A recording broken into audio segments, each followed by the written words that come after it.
This President's Day, people across the nation are protesting against President Donald Trump. Demonstrators are hitting the streets from New York to Massachusetts and here in Washington state.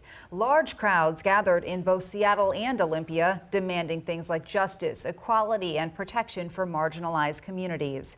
Rain did not deter hundreds of Seattle protesters from taking the streets this afternoon. From Cal Anderson Park in Capitol Hill to the Federal Building in downtown Seattle, hundreds of people denounced the Trump administration and a wide range of issues. King 5 Sebastian Robertson joining us near 2nd and Marion with the latest on this. Sebastian.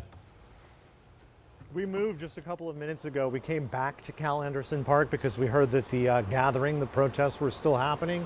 And sure enough, they still are, with what looks to be about 100, maybe more people here behind us, protesting, generally speaking, the president's administration and policies that have been put in place in these first couple of weeks of his presidency. The message is widespread, one of resistance, but it's also very personal for the people that you talk to here.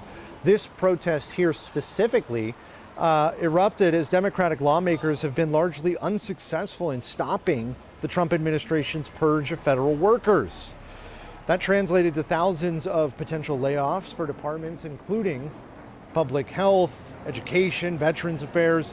One protester I spoke with says she was motivated to speak out after the president's executive order banning gender-affirming medical care for minors.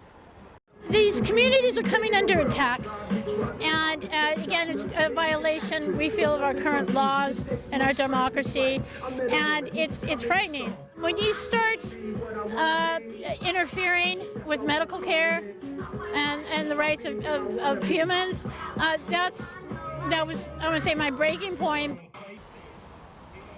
Organizers with the Cal Anderson protests, the one that we're attending now, say they're part of a national movement called 50-51.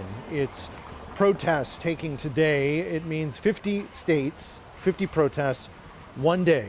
Websites and accounts across social media issued calls for action with messages that include reject fascism and defend our democracy. Coming up at 5 and 6:30, we talk to the state GOP chair why he calls today mostly theatrics.